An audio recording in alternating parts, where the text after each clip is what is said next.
Your day like? Where'd you come from? Oh, today, let's see. Well, let's see. We left home, Nashville, this morning. And we flew to Albany. Well, actually, we came through Baltimore, so we had to lay over there a little while, not too long, and then Baltimore to Albany. And then we rented vehicles and got here. Pretty Just a good. few minutes ago, at 5 o'clock. Well, Baltimore's an old stomping ground for you, It isn't is. it? We It used to sure is. play in Baltimore. A lot, I'll tell you. Back in the, well, let's see, late 50s, yeah.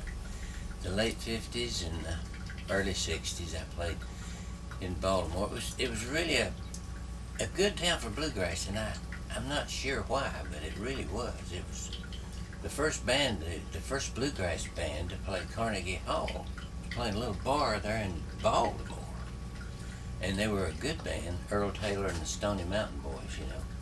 And so, but from that band, there was a lot of offsprings, you know, from that band. And of course, there was a DJ in that town, Ray Davis, and and Ray had a lot to do with that too, because he would book Bill Monroe, he booked Reno and Smiley, Jimmy Martin, and he booked Flat and Scruggs and all those guys in that town somewhere.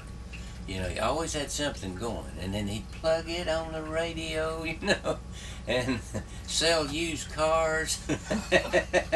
And he's a great MC and he was a good promoter, you know. Of course, he was MC at a country music park too up there in Rising Sun, Maryland, which is just almost in PA, you know. And so he had advertised that too, and booked a lot of the bluegrass bands there, you know, at that park on Sunday, and a lot of times, and he'd record the Stanley Brothers there. He had a studio right over top of the showroom for this used car dealer, Johnny's Used Cars, and so up over the showroom he had his studio, and he had tape machines and everything up there, and he'd do records, he'd record albums, you know, and He's something, isn't I he? did one up there. Yeah, he was. He's still. I guess he's still in the business, you know. I On just don't- WAMU. Is he? Yeah. I just don't see him much, you know. Like I used to. 88.5 FM in Washington, D.C. How about that? Working close. Working close. Well, here's a question, which Uh-huh. is how a young man coming up when you did was attracted not to Elvis but to Earl. It's crazy, ain't it? Well, you know, I heard Earl. It must have been 1950 when I heard Earl, and I would have been 11 years old. But my brother already taught me to play guitar, you know, and then he bought this record of Flat and Scruggs, and I don't know, when I heard Earl play, you know, something that I just never heard before. I probably had at a younger age, but you have to be a certain age really for things to click, I think, you know, in your brain. And buddy, he clicked hard in my brain, you know. And he just about ruined me for life when I heard Earl Scruggs, you know. And then when I was in high school, all the kids, you know, they were listening to Elvis Presley because he was the biggest thing going, man. He had those hot records, you know, but you know, I was already into banjo and listening to Earl Scruggs, and then of course I found other guys, you know, that were good too, like Don Reno, who had a different style completely from Earl, you know, and a lot of young ones are coming up too at that time, like J.D. Crowe and Sonny Osborne, who are in my age group, you know, but they were just a little older than me, like a year. Now, this was Pennsylvania. It was. I lived in PA, and I didn't go to Baltimore until I was grown and kind of independent, you know. I played with a band that was in PA, but through him I went to that town, you know, went to Baltimore. It was about 40 miles from where we lived, and it was the biggest city closest, you know, close to home. And of course, you know, young people, they always want to go to the big city, you know. But your mom is from was from North Carolina? Uh-huh. And my dad, you know, they were both Western Carolina, Mitchell County. And I was born and raised, though, in PA. And there was 3 of us born down there, 3 born in Pennsylvania. And my older brother, I owe him a lot. I mean, well, I guess I do, because he's the one that bought the Flat and Scruggs record. Now, we listened to the Grand Ole Opry when I was a kid, but I think I was too young, you know, to really. My dad and my brother did, always. They listened to the Grand Ole Opry. This is before television. And they would listen every Saturday night, and I can remember hearing things, but I'd get sleepy and go to sleep, you know, lay down on the floor or something. But then when he bought that record, and I could play that record, you know, that it was a 78 RPM record, and man, I just about wore that thing out. You know, the hole got real big. You know, they had a little hole in the middle, and it wore. You remember that, I bet. But that's what. It's funny how, you know, how things go. And then through that, I got a job with a band that was playing in Chambersburg on radio. They had a radio show up there. And Keith Daniels and the Blue Ridge Ramblers. And he was from, there's a lot of people moved up in that part of the country from Western Carolina, it seems, you know. And that's where he was, but he was from Wilkesboro, North Wilkesboro, North Carolina. And he moved up there, and he had a restaurant, and he played music, and he was really a good business guy. He'd book dates, you know, and he was just so good at everything. And it was a great mandolin player, guitar player. He'd play anything, fiddle, sing, you know. And it was through him that I went to Baltimore and met all these other guys, because he knew all those musicians that were playing downtown, you know. Now, when did you first pick up a banjo? Well, let's see now. I would have picked up the banjo. I'm trying to think now. When would that have been? You know, I'm not sure about that. That's what I played, though. I played it.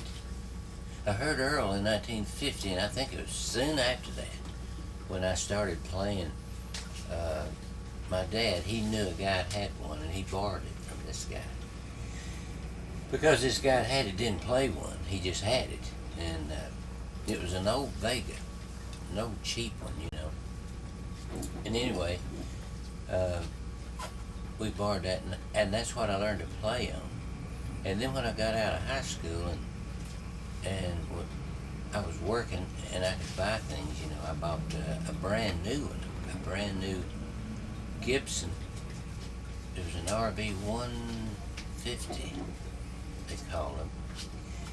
And so I played that, and then I traded down in Baltimore. There was this great banjo player in Baltimore, Walter Hensley.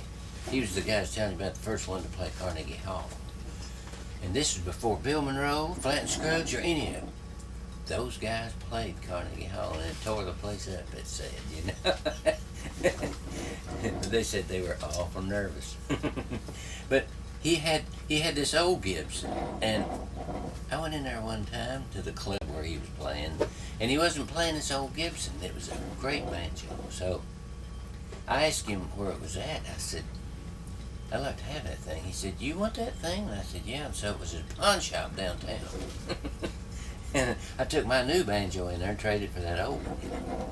And so I played it till I quit, you know, till I got a job. I played it with Bill Monroe when I first, that's what I played with him, my first date with him. But then, when I quit playing banjo, I started playing guitar and singing lead for him. And I never did seriously go back to playing banjo, you know. Now, how did you meet Bill Monroe? I was playing, there was an ex-Bluegrass Boy, or a guy that played guitar with Bill and sang lead for about 3 years or 4 years.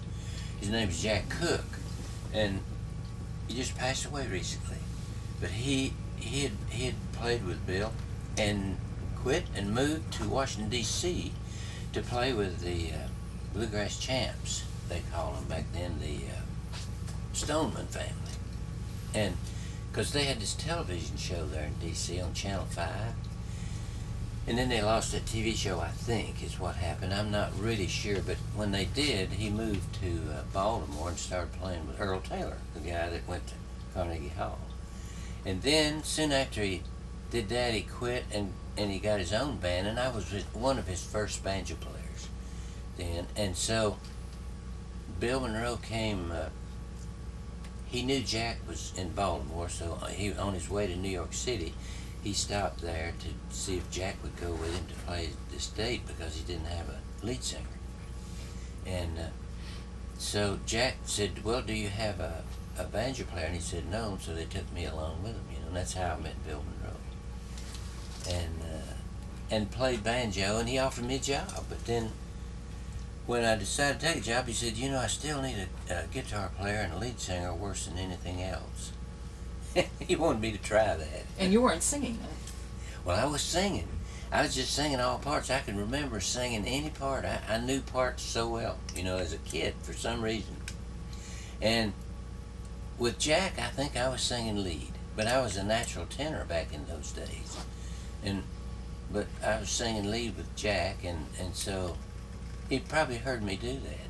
And he probably said to himself, well, if he can play guitar, well, I'll just use him, you know, on that. So that's kind of the way it came about. Was it hard to make the switch from banjo to guitar? Well, actually, the first thing I learned to play was guitar when I was real young, like 9.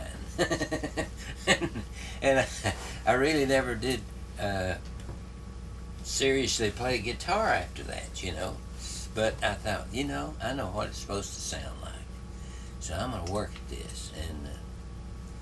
And the thing that I wondered about was, could I play with Bill Monroe guitar, rhythm? Because I knew he had great rhythm, you know, and I didn't want to mess the band up. But I found out it was easy playing with him because he must have had the same timing I did. I didn't have any trouble at all playing with Bill Monroe, you know. And he never told me a thing about my guitar playing. Never did. How important is timing when you're a musician? I mean, I'm sure there are musicians you admire, would love to play with, but it is difficult because of getting timing. Timing doesn't always work. Yeah, you know, in my opinion, it's the most important thing. And I've played with some guys that had bad timing, and I cannot play with them. I absolutely cannot play with somebody that has bad timing, you know, if they drag or speed or do both. I just can't play with them, so that's it, you know. and I found out that I could play with him, you know. But not everybody has really good timing. I think it's something up here that some people have and some people don't. Or can it also be timing, not even good or bad, but you're on a different wavelength? The timing is just different between two musicians, perhaps, and it doesn't work. That could be, you know. I think I've heard guys say they play in the middle of the beat. You know, now I can't play with somebody that plays in the middle of the beat. I can if they play on top of the beat. You know, I can play with them, but otherwise I cannot. Now it's kind of like a drive, you know. Bluegrass has that, and it's hard to play with drummers because most drummers will be behind the beat or in the middle of the beat, you know. And so that's it, I think. Some people have a different timing, you know. I don't know if it's intentional or what it is, but most of your good bluegrass bands play right on top of the beat without speeding, you know. Now, if they start speeding, you'll notice it right away, you know, too. But, you know, playing on top of the beat, no matter what speed it is, it can be really fast or it can be slow. But on top of the beat's where it's at, you know, I think. It's either there or nothing. Now, Bill Monroe, you were with Bill Monroe, and you were one of the Bluegrass Boys. Yes. Did I get this right? Did he invent the term bluegrass? You know, well, I tell you what, his band, he was from Kentucky, and somebody gave him that name.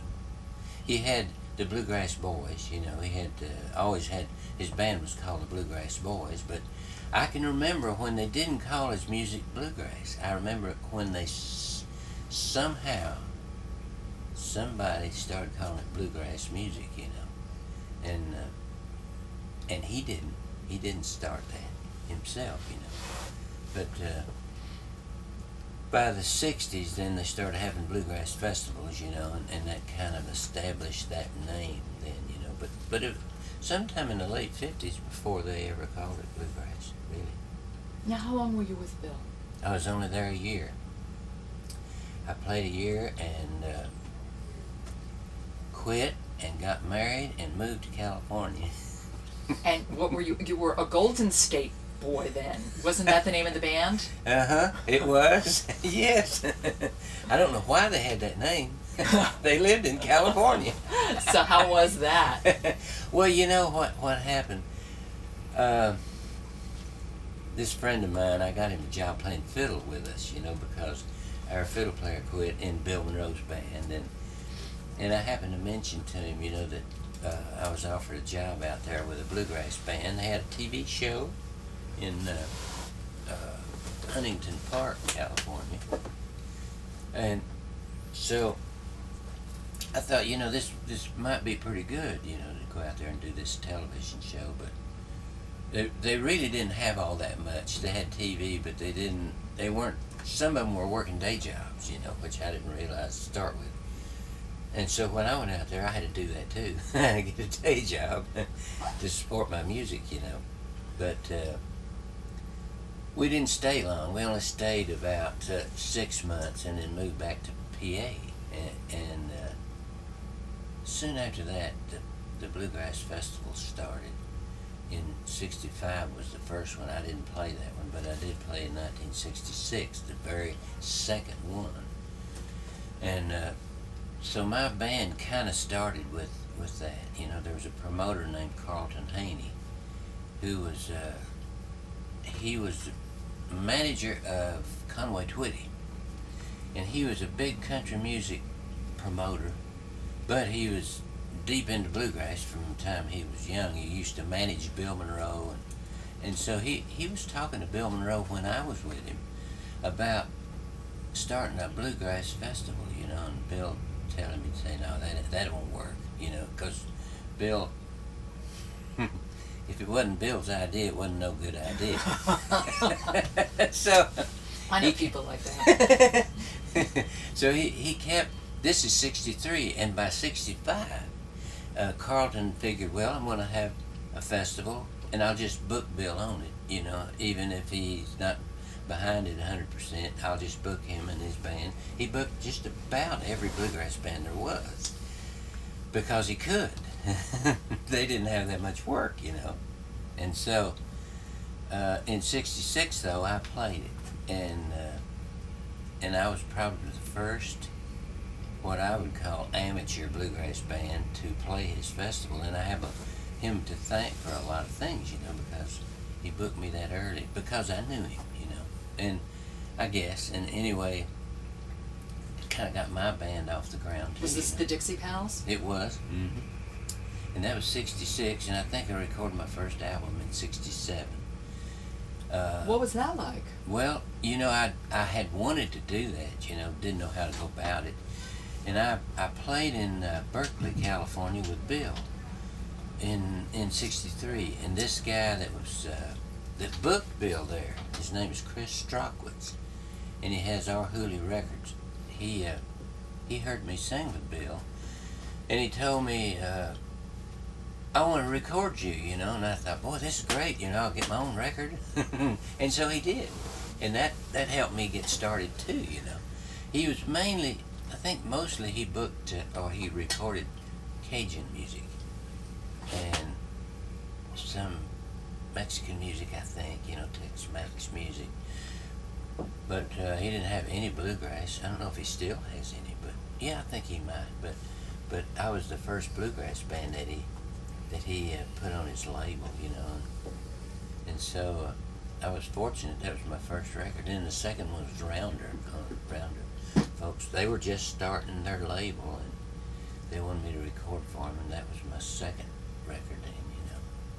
And then I recorded for a whole bunch of independent labels all through the years, you know. But in the meantime, you also had a day job. I did, yeah, I did. I worked a day job until maybe the middle 80s. And what were you doing? Mostly cut timber, working in the woods, cutting trees, you know. I did a lot of other things. I worked construction, worked on a nuclear, they were building a nuclear plant in 3 Mile, not 3 Mile, what's the name of that place? 3 Mile Island. It was the next one down. From 3 Mile Island? Yeah. What's the name of that place? Peach Bottom. They were building the second reactor, and I worked on that, you know, for a winter out on that river. And buddy, it was cold.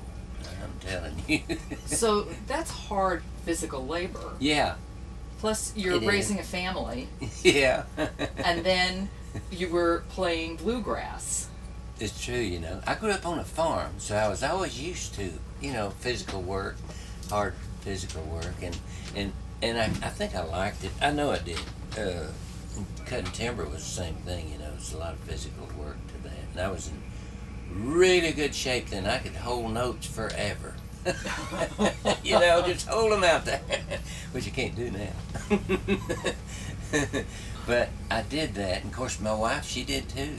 Jean, she'd work, you know. She couldn't hold her down, man. She just like, she's one of those people, you know, that just go, go, go, and she can't sit down, you know. So what happened in the mid-'80s that allowed you just to do music, to devote yourself to that? I'll tell you that the kids, they were grown, and I think they were all through school. Yeah, they were. They were all through school by then. And so we kind of become independent, me and her, you know, and we decided, well, you know what? Let's go to Nashville, because my booking agent was there then, and there's a lot of TV in Nashville then. Not now, but there was then. And so we thought, well, we'll go down there, and we were in good enough financial shape where we could just buy a house, go down there and buy one, and if things didn't work out, and we keep the old house, and we still have it. It's still sitting there. But we thought, well, if things don't work out, we'll sell the house and go back to PA. We've got that one still there, you know. And so we never did leave, though, because things, you know, things just started getting better, you know. And the IBMA started, you know, in the middle 80s, and we were doing good there. And that's the International Bluegrass Music Association. That's right. Yeah, and so we were winning awards then, you know. So that move to Nashville really... It was a good move. Regenerated. It did. Your career. Yeah, it sure did. We let's see, we had a booking agent when we moved there. Then when we moved, actually as soon as we moved, we got a different one. And then we played. I knew Ricky Skaggs from when he was about 15. You know, I got to know Ricky. And he was really doing well at that time when I moved down. He's actually one of the people that kind of persuaded me to move. He said, you know, you need to be down there. And so me and Jean decided, well, we'll move down there and try it, you know. And things worked out great, you know. We just never did think about moving back to PA then. We go back there once in a while when we can, you know. And but yeah, it just worked out to where we could. Eventually, then I got my own label. What I did, let's see, I changed booking agents. Now it's 4 times, I think now. But anyway, William Morris is our agent now. But Ricky wanted me to record for his label. He started his own music label. And I was the first one he talked to about recording for it. And so I said, yeah, I'd love to, you know. I don't know what label I was on then. Rounder, I think. And so when I went with him, he had a manager, Stan Strickland, who's my manager now. And so we were talking, we had a meeting, and I said, now can we keep my old booking agent? No, can't do that. That's the first words out of their mouth, both of them. No, you can't do that. You have to go with this one. So we did that. That was my one, two, well, I booked myself years ago, so I don't, and Gene booked me, so, and I had another agent in New Jersey one time, so I don't know how many booking agents I've had. But we changed agents then, and I recorded for Ricky's label. I think I recorded 2 or 3 records on that label. You remember, Gene? 2, I think. 2? Okay. And then, funny thing, well, I'll just keep going if you want me to. Yeah, go ahead. Well, what happened, we did this Down from the Mountain tour. They called for us to, what's her name, call and wanted us to do something in the movie, you know, but I was on the, I had recorded a record with Steve Earle, and we did like 30 days in here on with that tour, you know, that record, and then we went to Europe and did 30 days, and I just couldn't, I didn't have time to go do it. But then after the movie came out, they wanted us to do the Down from the Mountain tour, which was for the movie, you know, and for the record. And so we did that, and while we were on that tour, we got a lot of offers from different record labels, you know, because of that tour, I think. And there was a lot of bluegrass on it, and that song that Ralph Stanley's sung, and Dan Tomitsky sang, see, Man of Constant Sorrow, you know, that really boosted bluegrass at the time. And so there were a lot of, my manager told me that we met with 10 different labels in Nashville because of this, you know. They wanted to record us, and so in the wind-up, my manager, he'd done everything down there in that town. And of course, he worked on the West Coast booking. And anyway, he knew all these label heads down there, and he said, you know what, if we go with any of these guys, they're going to say, okay, Stan, now, you know how to promote this stuff. So I'm going to have to do all the work. Stan was going to have to do all the work anyway. And he said, have you ever thought about starting your own label? Because this would be the time. Because I'm going to have to do all the work anyway, Stan, you know. So we talked it over, and we thought, well, we'll do that. So that's what we did, and I've had my own label since then, you know. And your 2 sons joined the band. When did that happen? Oh my, they joined. Ronnie, well now that's a funny story. I went and played, I went back when he was just a kid. He was probably 13, I don't know, 12, 13, 14. I played in New York City. Oh, what's the name of that place? Wasn't Carnegie Hall. They had a show there, and Bill Monroe was booked on it, and I was booked on it. Town Hall? No, but that was the first date I played with him, was Town Hall. In 62 or 3, I forget. But this was, I played that place recently, again.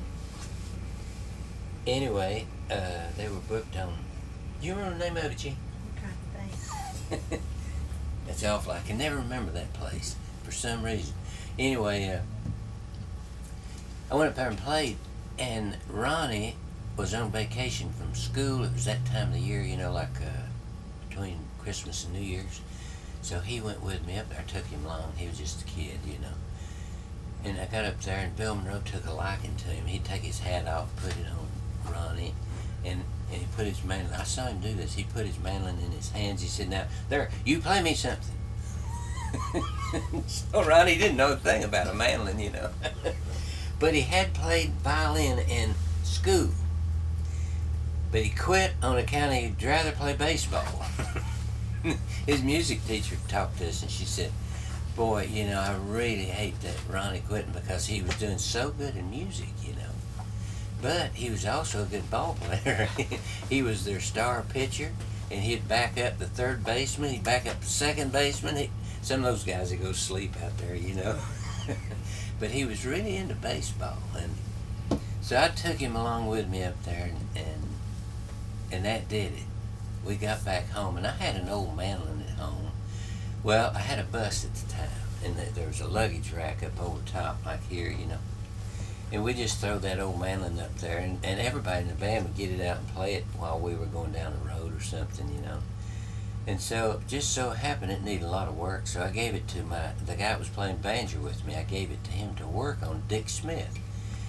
And he was in D.C., that's where he lived. But so I said, now, Dick, there's no hurry for this thing, but I know it needs a lot of work, so you go ahead and fix it. Well, Ronnie told me, he said, Dad, when's he going to get done with that mandolin, you know? And I said, well, I told him he could take his time.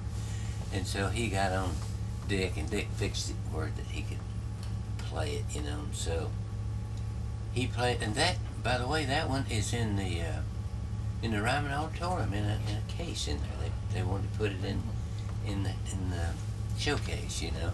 Ronnie's first mandolin, and so then he started playing with me. He played a summer with me, just play rhythm. He never took no breaks or anything. He knew the chords and he could play. His rhythm was good. And so I just take him along and let him play at the festivals that summer, you know, and play rhythm. Well, that fall, I had this tour coming up in Europe. It was like 30 days, you know. We played just about every day. But anyway, he came home from school. Well, he was asking me and his mom about going on that tour, you know. And I said, no, you got to stay here and go to school. So came home from school one day and he said, Dad, the principal wants to talk to you. And I thought, well, what's he done, you know? And he told me what it was about. He said, no, I told him you're going to Europe and I want to go with you, and he wants to talk to you about that. And I thought, well, this won't do no good, but I'll go talk to him. So I did. Maybe I talked to him on the phone. No, I think I went to school. And I talked to the principal, and he said, now, where all you going? And I told him, you know, I think we were playing like England and Scotland and Sweden and Germany and Denmark, and we were supposed to go to France, but they canceled that one date we had down there. Anyway, we were talking, you know, after a while the principal said, you know, I'm going to let Ronnie go. He said he'll learn more on that trip than he would here in school, and I won't have him make up his work either, you know. And I thought, oh no, I got to take his kid with me now. Yeah, it's bad enough, you know, going overseas. Oh, but we took him along, you know. And that was his first, but he learned so fast, you know. Kids learn so fast, especially if they get in a band where they're professionals, you know, that they can carry him along, you know. And he never let up since then, you know. And your other son, Robbie, he decided to join the family business too. He sure did, you know. When he was about 8, I think it was, he was trying to play the banjo, you know, because I had it laying around. I didn't play it, but he'd be trying to play something, and I would just kind of guide him a little bit, you know. I never did make them play anything or rehearse or practice or nothing, you know. They just kind of did it on their own, you know. And so if I'd hear them doing something, I know, now there's one note you're missing right there, and I'd show them that note. I might even pick the instrument up. I might just put my finger on the fret or the string or down here or whatever, you know. And so it wasn't long till he was playing that banjo pretty good and playing with records. But they listened to other music too. They listened to Leonard Skinner and all those southern rock bands, you know, in those days. Well, it's so funny you should bring that up, because that's just where I'm going. Oh, really? Yes, Del McCoury at Bonnaroo.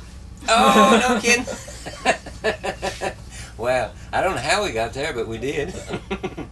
But they did. They listened to all that stuff. Well, then he got good on banjo, but my banjo player quit. He was from Boston, and he went back to Boston. And what happened? While he was still in the band, Rob came with me to play bass, and it didn't take him long. He was a good bass player, you know.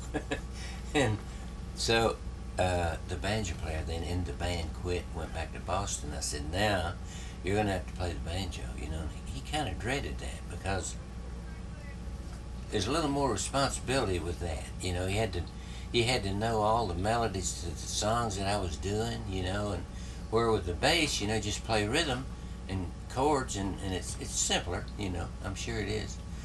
So, but he did. He came right in, started playing, and his first record with me was in 1991, I think. I was on Rounder then, and it was called "Don't Stop the Music," the record. And he really played some great breaks on that record, you know? He really did. And he was playing my old banjo that I got in the pawn shop down there. I do want to go back to Bonnaroo, because you have, on one hand, a band that's been together for so long. Yeah. I mean, a very stable band. You know, bluegrass, you personify bluegrass, but you're always reaching out to other musicians, other genres, Yeah. and you've become a rock star. At my old age, I've become a rock star.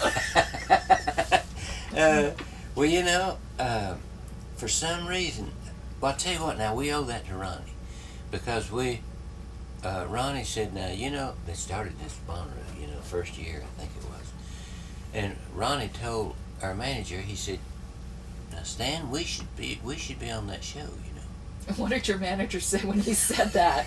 He was just kind of, I think he was kind of, what would you say? Stunned? Yeah, stunned, you're right. and we were, the thing about it was that while they were having this festival, we were on the West Coast, and it's going to be hard for us to get back and everything. And so the booking agent and the manager got together, and they thought, well, you know what? I think they can do it. They can do it on Sunday, the last day.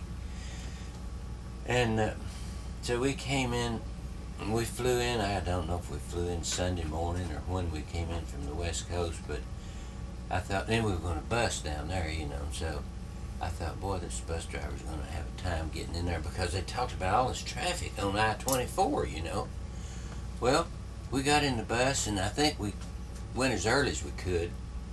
On account of we figured we'd get in a traffic jam. We got down there, and there was nobody on the highway down there. And you pull in at the Holiday Inn and register. And we pull in the Holiday Inn, and what it was, though, everybody came on Thursday. They didn't come on Sunday. So the jam was all over with, you know. And so we didn't have a bit of trouble getting in, you know. And you know, it surprised us. There's a lot of bluegrass fans there. There really was. So Ronnie was right. Yeah, he was. You know, he's got great instincts. He does, and a lot of things. Better than me, I think, on a lot of things like that. You know. Well, you've performed at a concert with Fish. Not did. Exactly what you would think of as a likely pairing, but one that worked. Yeah, it did, you know. Well, what happened, they did a song of mine on a live record, and after they did that, they called and wondered if we'd come play their festival up there on the lake. Is it Owego? I think it is. Oswego? Oswego. In Oswego there, and so we said, yeah, we'd love to, so we went up there and played, and man, I couldn't believe it. People, there's 77,000 people, they said, at that one. And I got there, and Trey, the leader, kind of the leader of the band, you know, he said, what do you think we could sing together? And I said, man, I have no idea. He knew we could sing the one that he recorded my song, we could do that. And he said, do you know Blue and Lonesome? And boy, that shocked me. And I said, you mean you know that song? And that was, that's really hardcore bluegrass, you know. That was back, Bill Monroe and Hank Williams, old Hank, wrote that song, you know, and the first to record it was Bill. And he'd done his homework. He knew that song, and he knew some more hardcore bluegrass songs. So we went out there, and we could have done a whole show, just the two of us, you know, doing those kind of things. It surprised me. Was it fun? Well, it was fun. Yeah, it was. And of course we've done. Oh, and I got to tell you, then last winter, Trey, by himself, I think.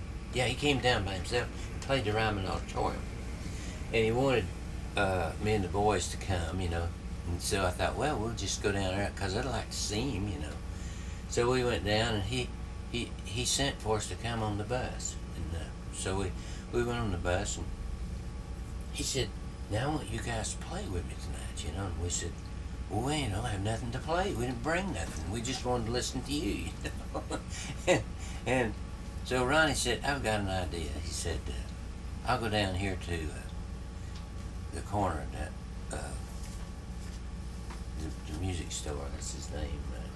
Gruen, George Gruen. He's got a music store there, and he's got vintage instruments. He's got anything you can think of. He's got like 3 or 4 floors of instruments, you know. And so Ron came back, and in the meantime, we had a guitar for me to play. Trey did. He said, don't worry about that. So Ronnie said, okay, I'll go see if George has got a mandolin I can play. And so he went down there, and while he was in the store, my other son Rob came, and his wife. And he kind of came late, and Trey said, hey, Rob, play with us, you know. And Rob said, I don't have nothing to play. And so Rob said, I know what, I'll call Ronnie. So he called Ronnie in the store. And here Ronnie came back with 2 vintage, a banjo and a mandolin, good instruments, you know. And Trey said, where else could you play in this country where you just go around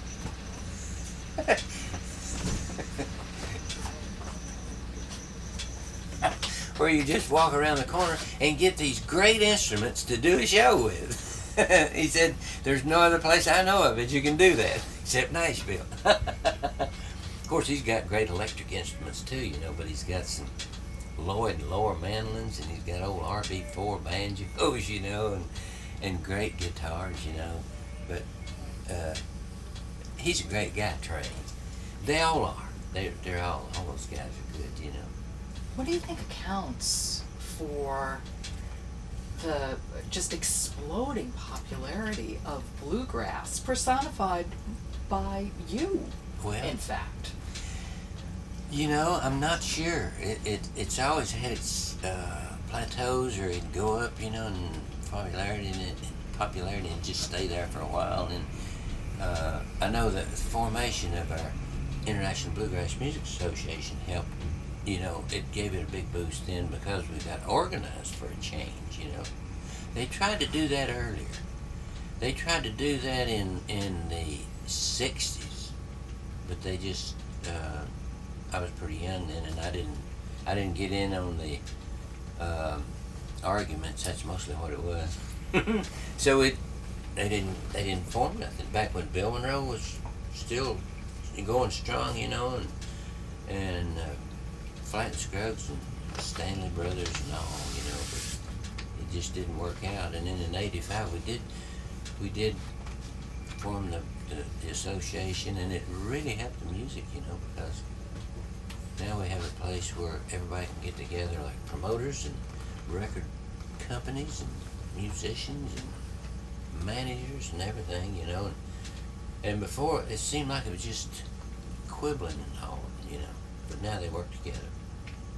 And there's also, I would think, part of the outreach you do by recording other people. I'm thinking about, you know, Richard Thompson's songs. Yeah.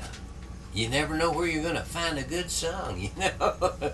And there's a story about that song. A friend of mine was in New York City. We're talking about 1952, Vincent Black's Lightning. That's right, the Black Lightning song. Well, he heard this song on the radio, and I'd never heard it before, and he sent word. He said, you ought to record that song. It just so happened we were doing a record, and he sent a tape of it. And so, you know, I said, I like that story. Great story. So we worked it up in the key that would suit me, you know, and all like that, and kind of arranged it. I think at that time, I think Jerry Douglas was my he's the one that produced the records, you know, and he kind of arranged it, you know, for us, but I like that song, and you know, I never know. It's funny, I never know what I'm going to like till I hear it. And people ask me what I'm looking for, you know, when I record, and I don't know till I hear it, you know. It reminds me of Duke Ellington, who hated to, you know, be put like in the jazz box. He would say there are 2 kinds of music. There's good music and the other kind. Would he? Hey, that reminds me too. You know that we're recording with the Preservation Hall Jazz Band now. We did an album out in San Francisco last week with those guys. And there's a long story to that too, the way it came about.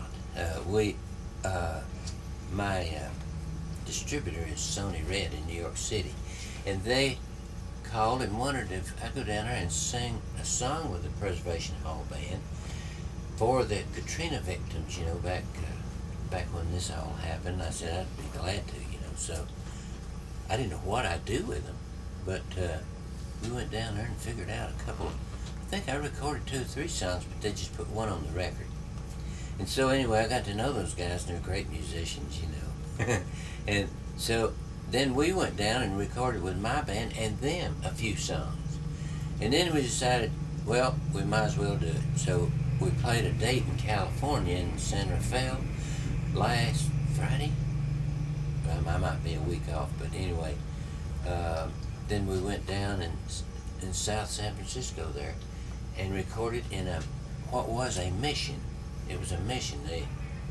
But they put a stage in there, and we kind of recorded. We didn't isolate things, you know. We just recorded, set up mics for whoever really needed them. You know, the horn. Sometimes the trumpet don't need much. You'll hear him everywhere. And often not the drums. Yeah, that's true. But we did. We recorded, and we recorded 14 songs, and I think in about 3 days. Was it 2 days? 3 days. 3 days. and I'm excited about that, you know, because actually all music's related, you know. I used to think that bluegrass, you know, there was nothing like bluegrass, which there isn't. You know, I really like it. But when you go back and think about it, when I got older, I thought, I got to finding out, you know, well now Bill Monroe, he got songs from Jimmy Rogers, you know, which he wasn't a bluegrass singer, but he was a yodeler. And also he would cover country artists in songs, you know, like up in the 50s and 60s. Bill would, he would, a country artist would record a song and he'd cover it, you know, doing it bluegrass style. And so gradually I got to thinking, you know, this music is all related and it can all be done together. It really can. And you can come up with something that sounds a little different, you know. So that's why we did the album. Now, these managers and booking agents are booking a whole bunch of dates now for this stuff, you know. And some of those songs I don't know them too well, so I got to put up a music stand and read them on the first couple shows. Well, blues and themes from the blues seem to really permeate your music. It does. It does in the beginning. Bill Monroe, you know, his music was influenced by blues, which I didn't know then, not at the time, but it was really. And so I think all bluegrass, you know, is influenced by the blues, really. And I think, you know, there's some fiddle players that can really do that. And you know, I needed a fiddle player. Well, when I moved to Nashville, my fiddle player didn't want to go down there, so I knew I was going to have to get one when I got in Nashville. So this young guy from Kentucky, Jason Carter, who plays with me yet, a lot of professional fiddle players in that town auditioned to me, you know, to play, to take a job. And Jason had done a date or two with us. I think it may be just an audition date. And I finally decided on Jason. He wasn't that good yet, but I could hear the blues in his playing, where I couldn't hear that in some of these professionals, you know. and I liked that.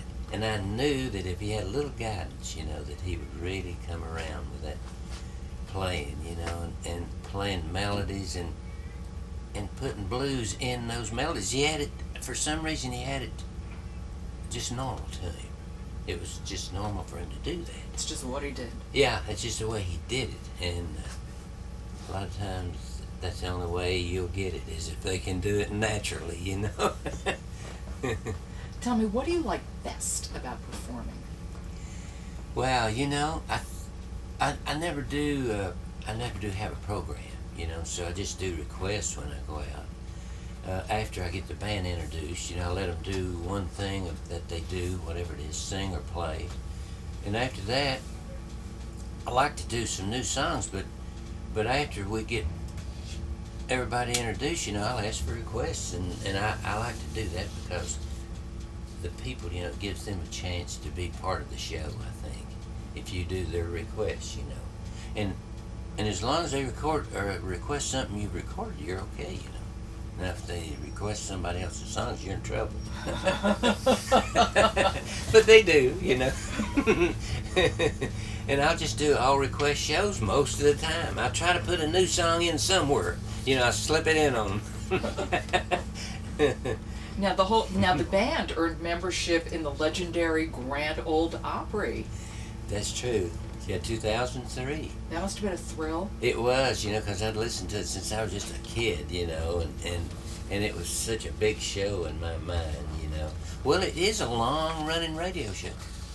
It really is. It's the longest running, I think. I think it's pretty close. Is I'm it? a radio person, so. Oh, yeah. Yeah. You'd know that. Yeah, and it Yeah. is pretty close. Well, we had the International Bluegrass Music show in Louisville at that time. We had moved. We started in Owensboro, then we moved to Louisville for a few years, and I was accepting an award for something, and these two guys walked up beside me. I was supposed to be talking, and they just walked right up and stood there, and it was Sonny Osborne of the Osborne Brothers and Ricky Skaggs, and I thought, I wonder what these guys are here for. And so they stood there, and I kept talking, I think, because I hate dead air time, don't you? So they just stood there, and I thought, I wonder what they're doing, I figured I had a joke they was going to pull on me, because Sonny especially is up for that kind of stuff. And anyway, there was a little lull there, and Sonny said, what was you doing 40 years ago tonight? And I said, man, I don't know. Had no idea. He said, I'll tell you, you were playing on the Grand Ole Opry with Bill Monroe 40 years ago tonight.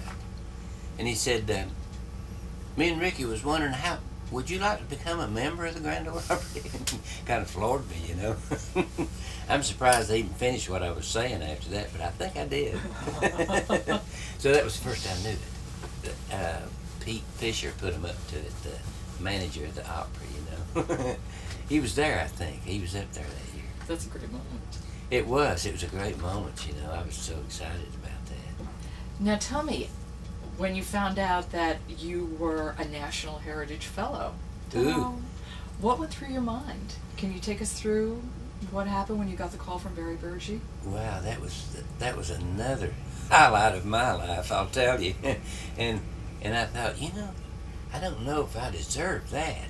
Really, that's really something, I mean, to play the Opry, I thought, I could probably be an Opry member someday, and I probably wasn't near as surprised to become a member of the Opry, because it was something I kind of thought I could achieve, but being an NEA member, I just never thought I could do that, or would do that, would become a recipient. I'll put it that way. And I was really excited. Of course, Jean was too, I'm sure. She didn't show it much, but she was. Well, we all were, I have to say. Thank you. In the agency, we were just all jumping up and down when we saw your name on the list. Is that right? Yeah, it really is. Boy, and everybody in my camp, though, I was just kidding about Jean, but my manager, and the booking agent and everybody, the boys, they were all excited for me, and it's really a big thing, It really is, for somebody that's in the entertainment business, to get that award. It's really something. It is. And so wonderfully deserved, Del. Well, thank you. Many, many congratulations, and I look forward to seeing you in September. All right. Yes. Thank you, and thank you for giving me your time before you're performing. I really appreciate that as well. Thank you for that. Yes. It was my pleasure. Thank you. Mm-hmm.